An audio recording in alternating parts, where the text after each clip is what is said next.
Hey everyone, it's Michael Dugal with eXp Realty. This is your real estate update. I'm shooting this video on May 23rd, 2021. I've got all the data as far as sales and active listings on the MLS. Looking at the average sold price, this is for detached homes in Toronto. We can see that the price is somewhat stabilized now. Of course, prices did come down at the end of March, early April when the new lockdown was in effect. The price now, however, was $1,683,000. The week prior it was $1,651,000.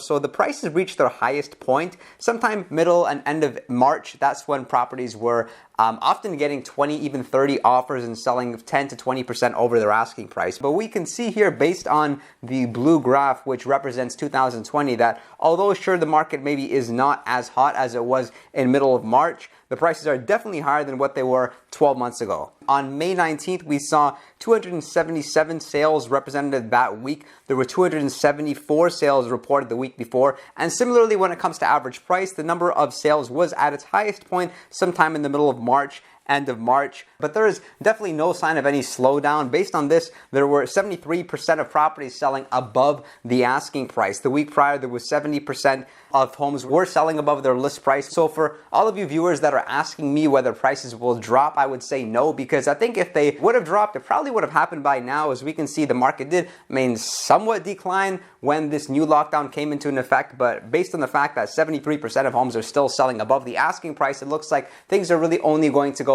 up from here. Unless, of course, the number of active listings keeps trending upwards. As we can see, based on this information here, there were 1,536 active listings over the past week, 1,585 the week prior. Although from what the data tells us, despite more listings being up, buyers definitely do not mind paying these high premium prices. The months of inventory was 1.13 over the past week. It was 1.15 the week prior, and then was pretty much at its best time as far as with sellers back in the middle of March. 0.6 was the number reported March 17th and 0.6 the week of March 24th, which means back then it was the best time to sell. Don't get me wrong, it is still a very good time to sell, although 1.13 of course is different than 0.6, which matters more so for like the luxury market. We're seeing a little bit of a slowdown there, especially with some of the high-end condos and some of the high-end rural property we would see in King or Caledon or up north, where you typically have a house along with some land, like a custom built. Those we're seeing are taking an exceptionally long time to sell right now. If you are so far getting value from this video, please consider subscribing. Now let's take a look at the condo market. The average price has slightly decreased over the past week. It was $715,000,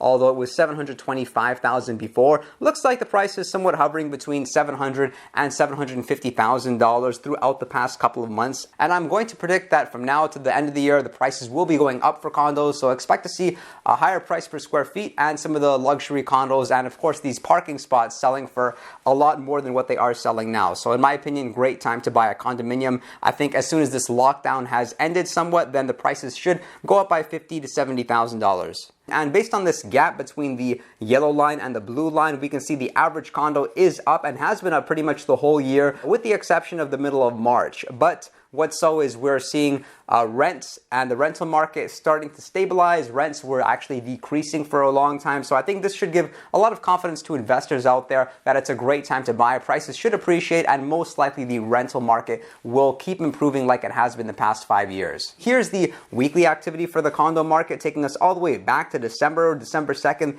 The average price was only $608,000, and the number of sales has somewhat stabilized. We were at 387 sales reported on May 19th, and there were 361 sales the week prior. It reached its high point, and there was the most activity with the condo market in the middle of March. March 10th, there were 478 sales reported. Then March 17th, 512. Then March 24th, 535, which is a little bit similar to the freehold and the detached market. And looking at the months of inventory, which looks at the number of new listings, active listings, and how fast they're selling. So a higher number, of course, makes it more favorable for buyers, generally speaking. The months of inventory was 1.3, and the week prior it was 1.25. So it's trending upwards, but still a great time to sell your condo. In this market now, with condo supply being a little bit higher, buyers are trending more towards buying resale versus pre-construction. And if you did get value from this video, consider subscribing, share the channel with someone you know. If you're an ambitious realtor out there looking to connect, then do call me or email me. My contact information is in the description box below, and I will look forward to seeing you all next time.